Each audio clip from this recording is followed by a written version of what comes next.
everybody, we are back. It is Tiptoe Lodge, favorite Raiders podcast, favorite Raiders channel, favorite Raiders everything. We are back. You guys already know what to do. Hit the subscribe button. Subscribe. Hit the like button if you like it. Hit the dislike button if you don't like it. Leave a comment if you like it. Leave a comment if you don't like it. Also follow us on Twitter at the Mark John NFL for me, at mholder95 for Matt, and of course discount code TDL for 25% off.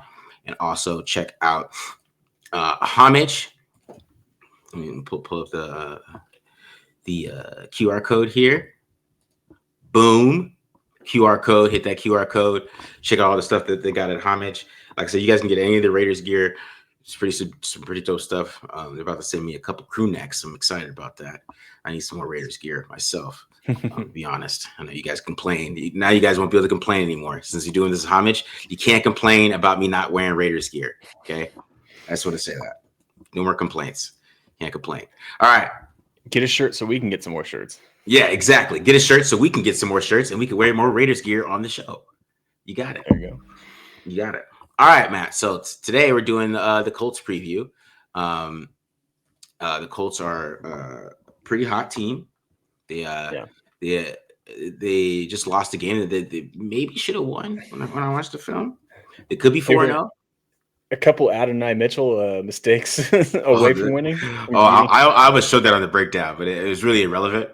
So I did it, but I almost did because that was the most hilarious play I've ever seen in my life. It might be one of the funniest plays I've ever seen.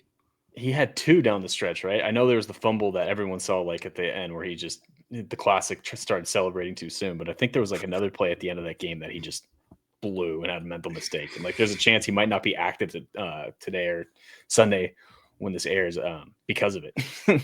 Wow. See, the thing is, Matt, with that play, I don't think he showboated too late. I think he was doing a normal showboat. He was just doing a normal stretch it over the end zone showboat, and it just slipped out of his hand. It was hilarious. It wasn't like he tossed it. It's not like he tossed it back.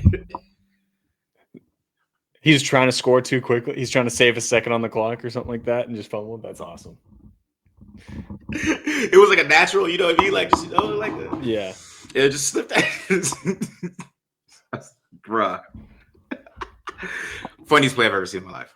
Top five plays funniest plays I've ever seen. It's up there with like, C.O. Moore and Khalil Mack celebrating. The timeout. The Justin Tuck saving the win with the timeout. Oh, yeah. I remember that vividly. Yeah, I mean, Adonai Mitchell, and then might go C.O. Moore and Khalil Mack after that. So side note on the C.O. Moore thing, I remember the story like coming out like after that, like when Justin Tuck was pissed at him and C.O. Moore said, "Don't yell at me." Yeah. That's a great story. It's like, oh yeah, you almost cost us the game, but don't yell at me. Exactly, bro. All right, yeah. So looking at their injury report here, who's Michael Pittman? I guess he'll play though. Bucker didn't practice, but it was just rest, I guess. Gotcha. Franklin he's playing though.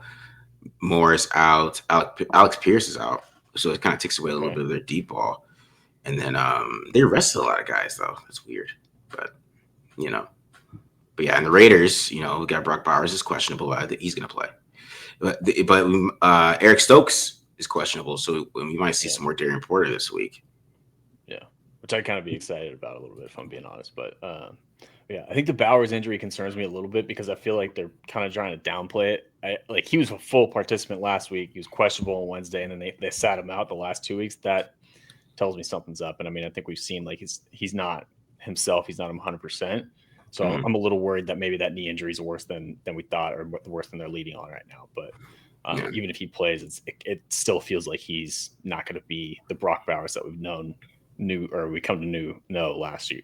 So I'm a little worried about that one. I know they're saying he's questionable and whatnot, and it sounds like he's going to play, but I feel like even if he does, he's not going to be 100%. And then on top of it, Mayer's still not all the way back, it seems like, from the concussion, because he was limited, I think, all week, which could be cautionary too, but obviously not a good sign that your top two tight ends are banged up right now.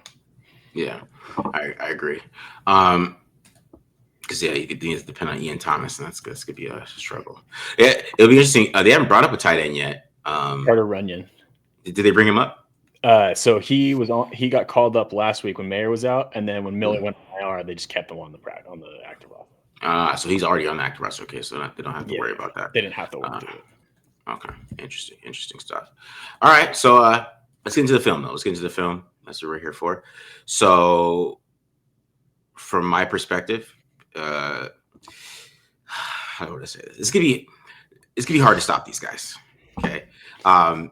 The thing is what's different for Daniel Jones, and I'm gonna say this because I think it's from the interior of this offensive line is pretty damn good, right? The interior of the offensive line is pretty damn good. Jonathan Taylor is playing pretty well, but I think Kuntz and Crosby can win against the tackles. I think I forgot who the tackles are. Was it Raymond and then go ahead. Who's the right tackle? It's gonna bug me, but go ahead. They can win against the tackles. I think they can do that outside and then get the pass rush going there because the tackles are. They got pretty good grades, and Braden Smith. Raymond has a 95.9 pass blocking efficiency, so he's giving up pressure. And Braden Smith is around 97, so he's giving up some pressure too. So. But inside they're pretty good. I mean, their center, he's not the greatest either, but the two other inside guys are pretty damn good. Gonclaves, and then Nelson doesn't have a good grade, but I'm not gonna. He did a snatch and trap on a run play. I'm not gonna. I'll ignore that. So I don't know if I've seen that much. I don't know how many times I've seen a snatch and trap on a run play, but he did that. So let's we're gonna kind of maybe ignore that grade there. But I think that. They can win outside, right? Because the Broncos did and the Rams did. The thing is that it hasn't been bothering Daniel Jones that much. He's been making a lot of great throws under pressure, but I still think you got to be consistent because then you can force him to make a stupid decision under there. But they can run the ball. Tyler Warren is damn good, and Josh Downs is damn good, and that is where the Raiders' weakness is. And that's why this game's a little nervous because you got Tyler Warren running down the seam. He's good. You got Devin White. He doesn't get depth. No Jermaine Pratt. No Jermaine Pratt. You know what I mean? They're going to be attacking those guys. I know they are. So Tyler Warren. That's what I'm doing. Tyler Warren, Josh Downs, and Jonathan Taylor. So I'm going to do those three today. But that's going to be the big factor for this game is they got to get pressure. But Daniel Jones is giving the ball so quick, right? Yeah. It's like he's hitting that drop. He's bam. And somebody's open. That's why it's gonna be tough to stop these guys. So the Raiders have to get pressure quick, and they have to force them to kind of play underneath a lot. And I said that last week, and you saw what Devin White did. So I'm a little worried. So I'm a little worried about it. But I think they can slow them down at sometimes, but they got to make sure they stop Jonathan Taylor first. I think that's got to be the first thing you got to do. Get them in third and long because I think they're one of the worst teams in third and long right now. So, and it's rare for them to be in third and long because they're getting 5 yards of carry at this point. So it's just so rare for that. That's got to be your goal. You got to get them to third and long. So Daniel Jones has to constantly throw downfield. To put it in perspective, Jonathan Taylor leads the league in rushing right now, and he's 3 yards per game shy and 0.1 yards per carry off of his 1,800 yard pace from 2021, where he won the rushing title. So even though Daniel Jones is playing well and he's a big part of the Colts' resurgence this season, their offense still runs through Jonathan Taylor, like you're saying. They're going to run the ball on first down. They're going to try and get 5 yards to get themselves in second and 5, and they don't have to have Daniel Jones sit back there forever and throw it. They want to dink and dunk with Daniel Jones and win with the running game, and then beat you over the top with someone. But if A.D. Mitchell and Pierce are out, then that might be a little bit harder. So maybe A.D. Mitchell does play because of that. So yeah. All right. So on third down, their EPAs, they're 14th in EPA on third down. So, okay. I mean, they're top 5 in every EPA category on every other down. So let's just say that. So gotcha. It's really important to kind of you got to stop Jonathan Taylor. The first thing you got to do. Yeah, exactly. So what about the defense? Yeah. So Kenny Moore being out is big for the Raiders because, he's a big part of their defense. Their secondary is playing a lot better than it was last year. Part of that's Charvarius Ward. There we go. Was a free agent signing. I know Ward had a down year last year. Was going through some personal stuff in San Francisco. He's playing pretty well for him. The good news is the other side of the other corner spot is a big question mark. partially because Xavier Howard retired. Yeah. And let me tell you, watching the film, you see why Xavier Howard retired, because he's not the guy we saw of old. And I kind of had a feeling going into this year that he was, or just from watching his tape going into last season when the chance, like people were talking about the Raiders signing him, he looked like he was washed. So I don't know who they're going to be putting out there. I'm just looking at their depth chart. It looks like Kai Blackman, who again was their backup because Howard was starting for him this year. At the beginning of the season, but they still have plenty of talent. Their safeties are pretty damn good. Cam Bynum came over from the Vikings. You might remember him from a couple of years ago. He can make a ton of plays. Nick Cross is their other one. He was one of the youngest players in the draft a few years ago and was super talented. He's starting to hit his stride now. And then I think he's in his third season. Franklin, I know you mentioned he's questionable or something like that. If he plays, he's a stud linebacker, kind of one of the underrated guys. And then up front, I mean, their defensive tackle duo, as far as like stopping the run, it's got to be up there as one of the better ones in the league. I'm sure there's probably one or two, Eagles, Jalen Carter and Jordan Davis are probably going to be better. So I won't say it's the best or anything like that. But DeForest Buckner and Grover Stewart are two guys who've been doing it for a while, and they're pretty damn good. And I think that's going to be a big test, especially compared to last week for this interior offensive line where, last week was the get right game. This week's the challenge, right? Now, can you beat these guys? Beat these guys up a little bit. The one good news is when I was talking with the Colts writer over at SB Nation, he was basically saying the backup D tackles, they can't do anything against the run. So when Stewart or Buckner are out of the game, just run at those guys. Neville Gallimore came over from the Cowboys out of Tommy Watt out of Barre, who was a draft pick a few years ago. Really good athlete and stuff like that. I think he's probably still not very stout. And like to put in perspective, the dude I was talking to was like, if it's 3rd and 10 and one of those guys are in the game, just run it at him. He's like, you might pick it up if you can execute it properly. So I think that's going to be a big key. And then the guy that I'm going to be focusing on, part of the reason why I wanted to highlight him is he's one of the guys that's up and coming on their defense. Latu was their first round pick, not this past year, but the year before. Was one of the better pass rushers in that draft class, one of the more natural guys coming out of UCLA. He was someone who I really liked coming out of the draft. This year, he's only played in 3 games and he's got 15 pressures, which is like top 12 right now among edge rushers. And he's coming off probably the best game of his career. He gave Rob Havenstein fits against the Rams last week. We'll see a handful of those clips, and a lot of them he was beating Havenstein, and he beat Jackson on the other side too. So he's definitely pretty good. And more of has some veteran savviness to him as a pass rusher already. So definitely a guy, especially with Colton Miller being out, and then DJ Glaze. We know he's had his issues in pass pro, and with Miller out and Stone Forsythe in at left tackle, got to think Glaze is probably going to get a lot of one-on-one opportunities because you can't help both tackles all the time. You know what I mean? Yeah. So that's one thing that I think is going to be a key matchup for this game. And then on top of it, Latu's typically on the defense's left side. He's typically on the at the left outside linebacker spot. So he's probably going to be going up against Glaze often. And he's got a lot of ways he can win as a pass rusher. One of those is around the edge and setting guys up, which we know Glaze has troubles with. So definitely going to be a big key and someone I wanted to highlight because someone a lot of people probably don't know about at this stage. Yeah, he has a 30% win rate on the year. Yeah, top 3, right? He's ahead of Micah and right behind Myles Garrett and I forget who the other one was. That's crazy. So okay,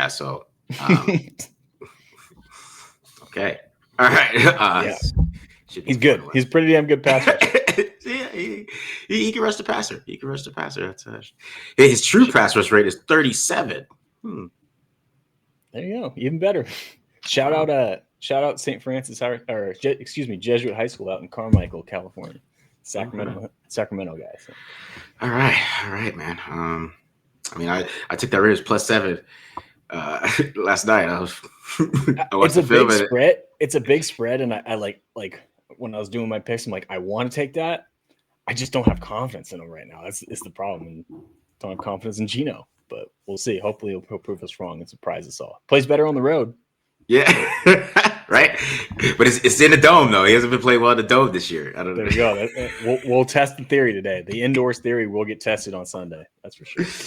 All right, yeah, for sure. Let's get to the offense first. All right, so let's start off with the run game here. You're looking at Jonathan Taylor. So this is a zone scheme for the most part. That's what Shane Steichen he comes from. running his own scheme with the Eagles, and he's doing the same thing with the Colts. So we're getting some inside zone here. And what I love about Jonathan Taylor is just his patience, right? He really trusts his offensive line. He's not going to rush or do anything. He's going to let the blocks develop. He believes in his guys in front of him. You can see it right here. So, and just the explosiveness, that 4.3. He ran a 4.3, didn't he? Yeah. So you see the explosiveness right here. Watch him set up this linebacker right here, number 48. Just gets him to come forward here. And then he knows that everything, they're winning outside. Good block from Warren here. Good block from the left tackle. He gets outside. So I was sitting there. I thought he was just going to hit that backside A gap. Yeah. No. He's like, set it up. Yeah, set it up. Get outside. Use that speed. Get 12. So yeah, so that's what I'm saying. If the Raiders can't stop Jonathan Taylor, they're not gonna do anything in this game because Daniel Jones is gonna take what's in front of him, and they're gonna just constantly be moving the football, and they're gonna have the ball the whole damn game. So we're getting some split zone on this one. That's just beautiful. I mean, he looks like he did when he led the league in rushing. Yeah, is exactly how he looked. You know what I'm saying? So this is a great run here. Watch him. I'm saying, like, setting up the block. He knows that Tyler Warren's going to get this block. He knows he's going through the C gap this whole time. And he just gets out right through there. He's cut block by Warren. Yeah. I was hating, man. I was like, you ain't better than Brock Bowers, dog. After watching this film. You ain't better than Brock. He's hurt right now, Tyler. All right. So here we go. So now we're getting some counter. Nah, so yeah, we're getting some power. Yeah, power. There we go. It's not counter. It's a little power. So he's mixing it up here. But you even see in this one, he's reading this. I think it's Hufanga from the Broncos, and he knows he's got this block from Warren here, right? And he's gonna take that. You see, he gets Hufanga to come down, and he's able to cut up here, and in the end up getting about 8 yards there. So, I mean, he is running his ass off. He's averaging 5 yards per carry. He is balling right now. Like, he is the key to everything with this offense. They have to stop him. Like, if Daniel Jones throws the ball 40 times and they lose this game, that's fine. That's fine. But yeah, you got to stop this dude because if you don't, it's going to be. Like I said, the Raiders aren't going to be on the field to keep up. That's going to be the issue, right? They're not going to have the ball. That was a dirty run. Yeah, man, it's nasty. All right, here's another one. Gets the Broncos here. Another split zone. Another good block from Warren. And you can just see here, once again, it's a good defensive line by the Broncos. Just the patience and he trusts his offensive line. There's no rush with him. There's no rush. He doesn't feel like he's going to get touched, right? Yeah. So, like, you could just tell in the upfield burst, quick 8 yards. Like I said, this is effective. This is why this is how they're moving the football. They're staying ahead of the sticks. And you know what I mean? Like, they're giving short third downs. It's 3rd and 4, 3rd and 2 constantly, man. It's you got to be annoyed if you're a defense, and they're just going right down the field on people and mixing it up with a few explosive plays here and there. Yeah. All right, and then this ended up being a huge run here. This ended up being a hold, but this run is still crazy here. So now on this one. See what we got here, and they got Warren in the backfield, 12 personnel. Looks like kind of like a lead inside, like, because they're not lead zone. Yeah, lead zone. Yeah, and just watch this run, man. Yeah, he's back. and you missed the hole by Adonai Mitchell. We talk about Adonai Mitchell, why he might be a healthy scratch. It's because he did a hold. I mean, this is the game changer. They closed this game out. This is 20-20. Gotcha. Game is closed out. There's no reason for him to throw this guy on the ground. Look at him. Yeah, I'm pretty sure that's the play I was thinking of. Yeah. And he is gone. I mean, that's game, man. They're 4-0. So, and that hole just kind of ruined everything for them. But this is what he can do. Like and then you got the snatch and trap, man. I never getting snatched and trapped on a run play is just to verse too. I watched that a couple times. I was like, bruh, that's nasty. So it's you got to stop him. I mean, I could go over this rest of his offense, but if they don't stop him, it doesn't matter. It doesn't matter. Yeah. All right. Okay. So next up is Tyler Warren here. So got Warren right here. He's the tight end, right? And they're going to run a lot of play action off it, right? I mean, they're going to run the ball. They're going to play action a lot. Okay. So you get this play action, and everything's quick with Daniel Jones right now. So you're getting a little bit of a blitz here, right? And Daniel Jones gets hit, and then I'm talking about this offensive line can be beat. I'm going to show it a lot. I'm going to kind of do both here when I'm going over this passing game. You see, Daniel Jones is getting beat really quick, but they're in cover 3. This is wide open down the seam already, right? Because the linebackers suck up. Stop the run. He just gets rid of the ball quick. Great throw right there to Warren. Warren adds a little yak there. The all 22 guys thought Daniel Jones sucks because he didn't think he could get this pass off. I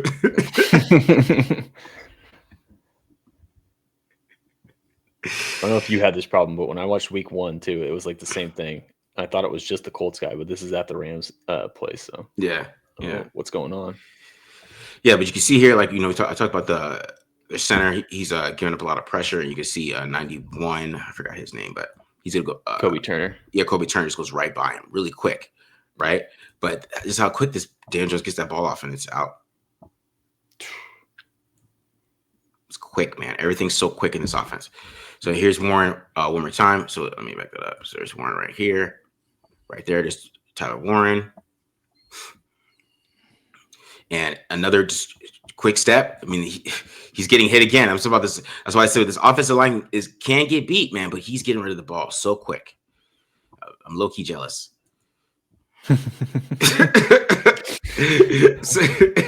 Imagine saying this sentence during the offseason. I'd rather have Daniel Jones than Geno Smith. But like hits his back foot, and this ball is out. Boom, out right there. Tyler Warren, great concept right there. I believe this is play action 2, right? Another play action. Yeah, play action. Yeah. The linebacker stuck up just a little bit. Boom, right there. Beautiful. And he's tough too, man. Yeah. He's seeing the field really well right now. But you're going to see Verse here on this pass rush move. And he's just going to just go right past this right tackle. Right? Nice little. Ooh, that was well set up. Yeah, beautiful. But it didn't matter. So that's why the Raiders got to try to make sure they I think what the Rams didn't do a lot was try to confuse him. I mean, it's his first down, and they're trying to stop the run, so it's hard to do that. But they got to figure out ways to get that done. All right, so here is once again. You can see Kobe Turner one there, but you see Tyler Warren just get right up that seam. And I'm telling you, I mean, this is the Raiders' weakness: is the safeties and the inside, right? So they're going to do this. They're going to attack this. Just like they did against the Rams and the Broncos here. You're going to show you, and it's a great route, great timing too. You see, he kind of gets rid of that ball right when he's getting out of that break. Boom, that ball's right on him. They tried to confuse him a little bit here with the sim pressure. Just picked him apart. Yeah. Got him one-on-one on that safety. Boom. Yeah. On that 4 verse right there.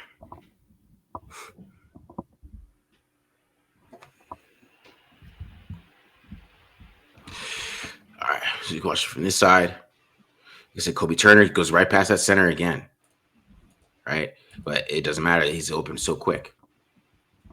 So it's a problem, man. It's a problem. It's going to be a problem for them there. All right, here's Warren one more time. And now this one is going to kind of show off his yak here, because they get a little bootleg, kind of, extended kind of chip block here basically on Bonito. Right, you just make sure Bonito has to worry about him because he is something to worry about.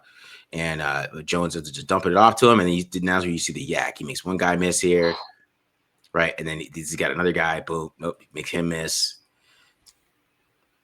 That's what I was hating, man. You ain't Brock, bro. You ain't Brock. I don't know who you think you are. Yeah, but another nice little play there. Yeah, so he is something to really worry about in this game. I'm not gonna lie. Like the Raiders really got to worry about him because he is going to give them some problems. He is, man. He's perfectly fit for this. The best tight end that they faced all year. And then, Steichen smart. He's like, I could do what Penn State does. I'm gonna give him some run plays in the backfield. So you got this one right here. That you do have him in a little fullback dive here, and he just uses his power, just pushes into the end zone. And the play before this, he ran Wildcat with him. So they're using him just like Penn State did. Yeah. I mean, you keep saying he's not Brock, but I don't know, man. He's pretty fucking good. He's not there yet, but damn. That's also hate, bro. Hey, you ain't Brock. You ain't Brock, bro. What do you think you are? All right, here we go. So, and then the other guy they got to worry about is Josh Downs, because they got Michael Pittman. Michael Pittman, he's a good receiver, but the two main guys that the Raiders have to worry about, because he's the safety net. Daniel Jones needs a safety net. He's got it, because you got Josh Downs, who's just great. He's a great slot, right? He's gonna sit down right there in between the zone and the choice route. Boom, get there. He's just easy. He's going to keep them in schedule, right? And you can see how this offensive line can get beat, because you can see there's let me show this backside. I mean, there's pressure right there on that quick little throw. Yeah. And I'll show you here from this other side. This is Byron Young here against the tackles here. And, he just goes speed to power there.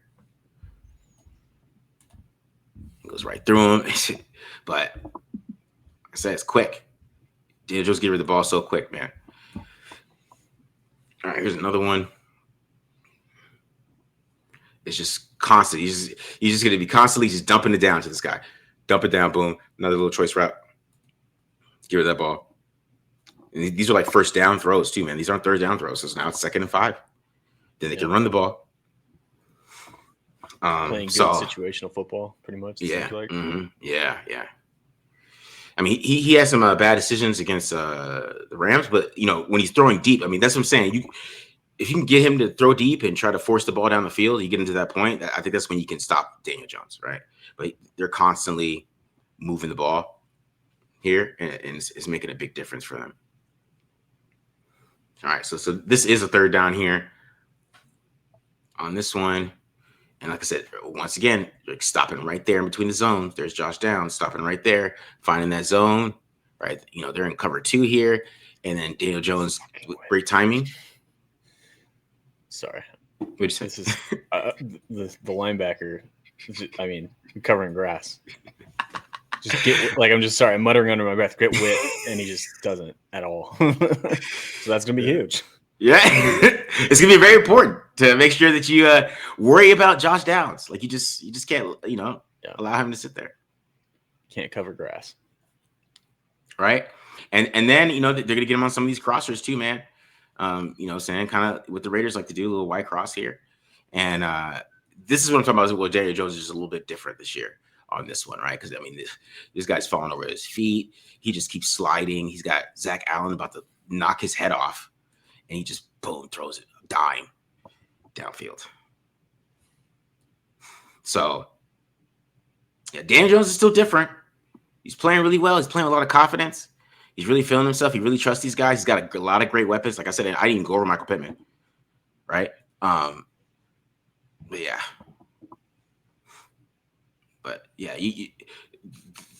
Downs and Warren are going to be the main guys, because I don't think they're going to throw outside that much this game. Because I mean, why would you with this? Whether that's the Raiders' weaknesses right here. So it's just a great throw right there. That's way to navigate the pocket perfectly on that one too. Yeah, I don't know who that guy is. Yeah. So yeah. Wow. So yeah, it's a pretty damn good offense, man. This offense is legit. They're legit. This film.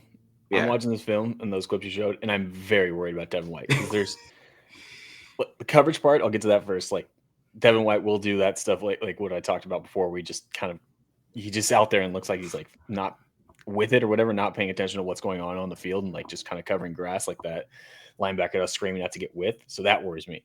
On top of it too, like Devin White's biggest strength right now is shooting gaps. The problem is with like Jonathan Taylor on a handful of those clips you ran, like Jonathan Taylor will kill gap shooters because he'll just be patient, wait for you to commit, or set you up, like which we've seen Devin White have some issues with, and then just go the opposite gap. So that's like this is not a week to be missing Jermaine Pratt, who I think is a little bit more patient than Devin White is, because Devin White's the best when he's attacking downhill. The problem is when you're going up against a guy like Jonathan Taylor, who's a linebacker's worst nightmare, because if you sit back and try and read the play, that second level blocks, they'll come up to you and he'll be able to beat you that way.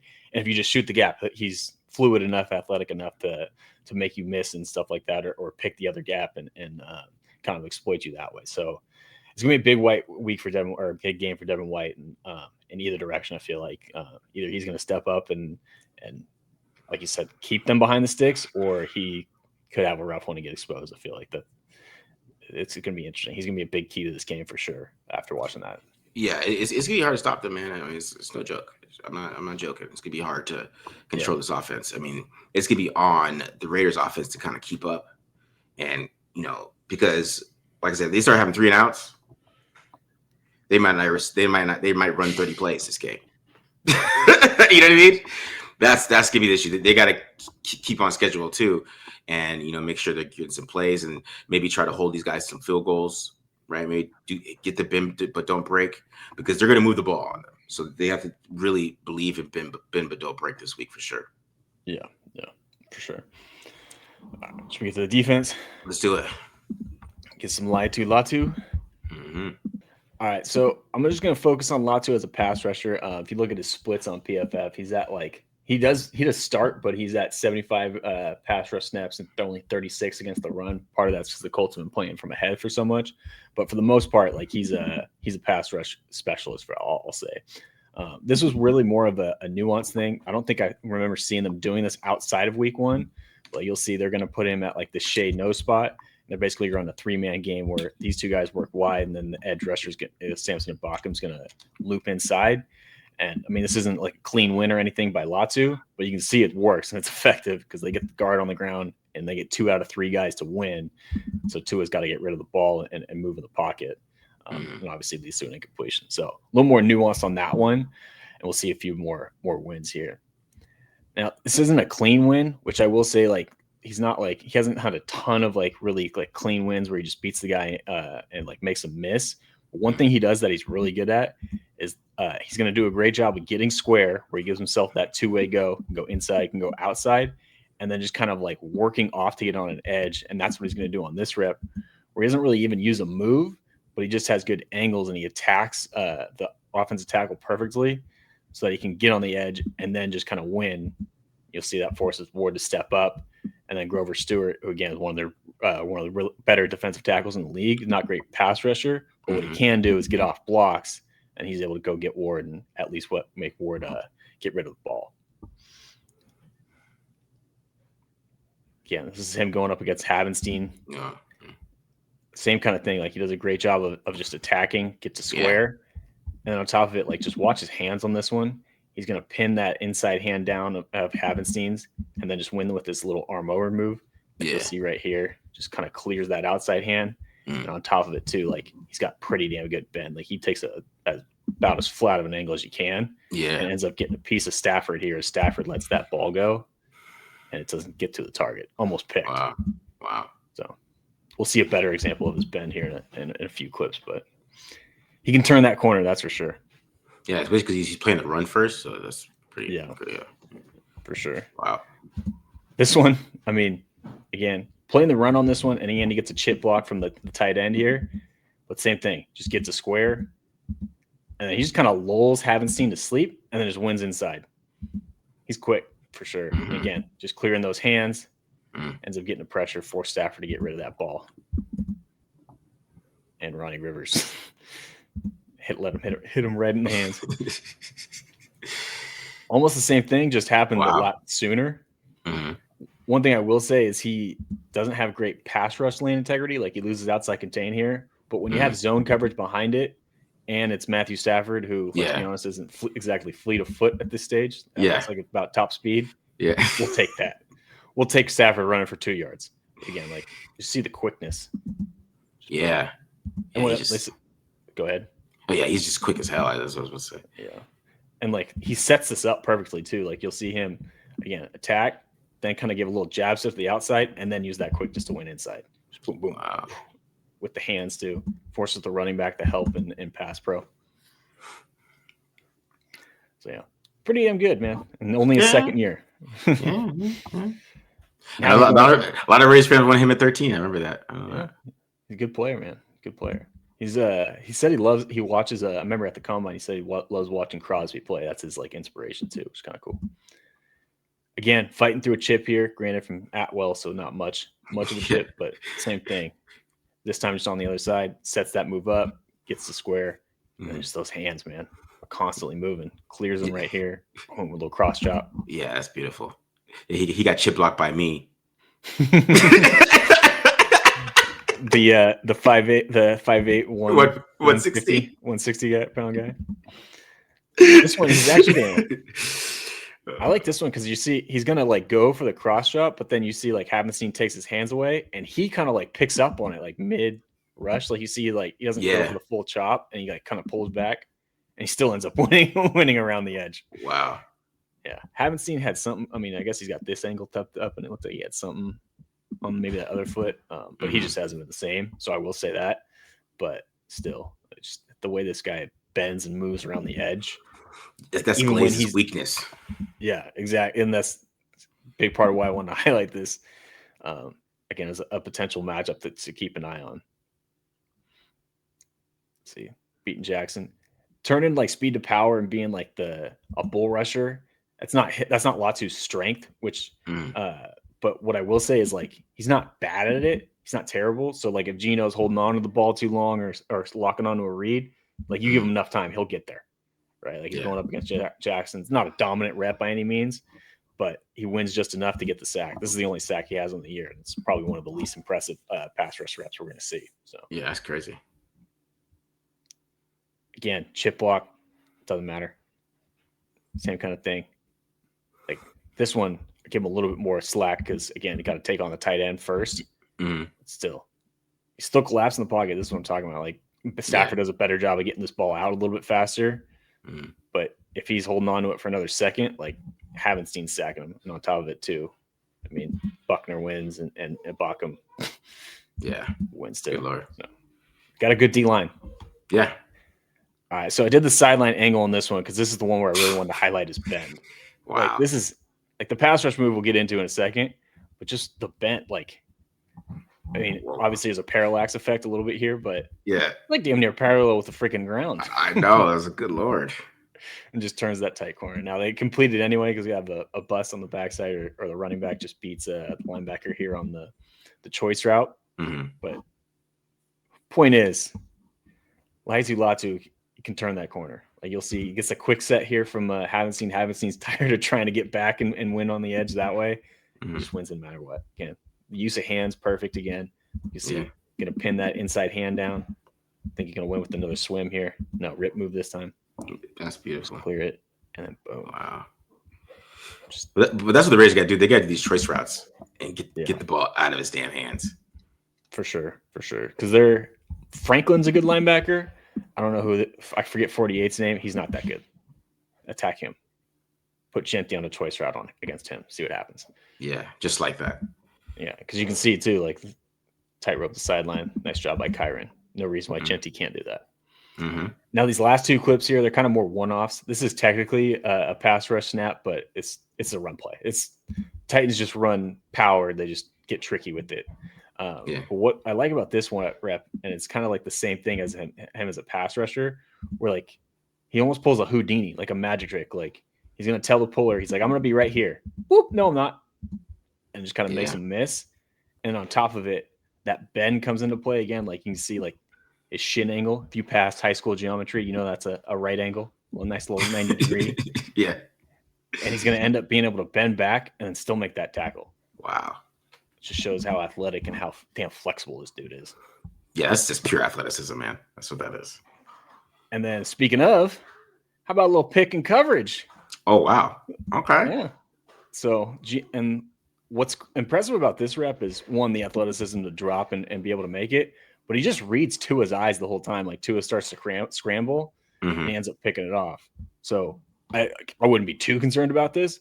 But with a guy like Gino who we know likes to stare down his receivers, if he is dropping in coverage, he can take advantage because might have played a little tight end at old Jesuit high school. It's a nice little hands catch.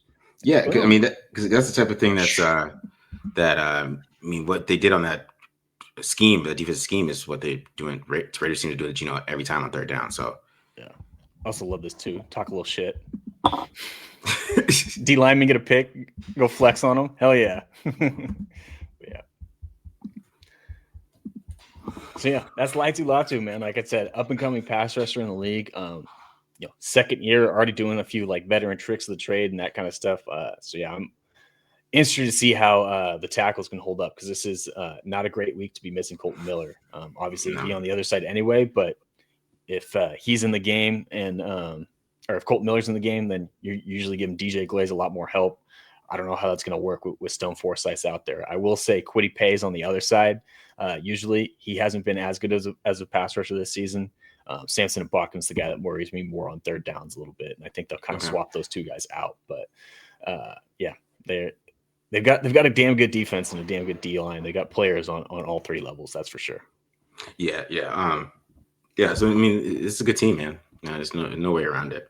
They're a pretty damn good team. It's gonna be a tough game for the Raiders.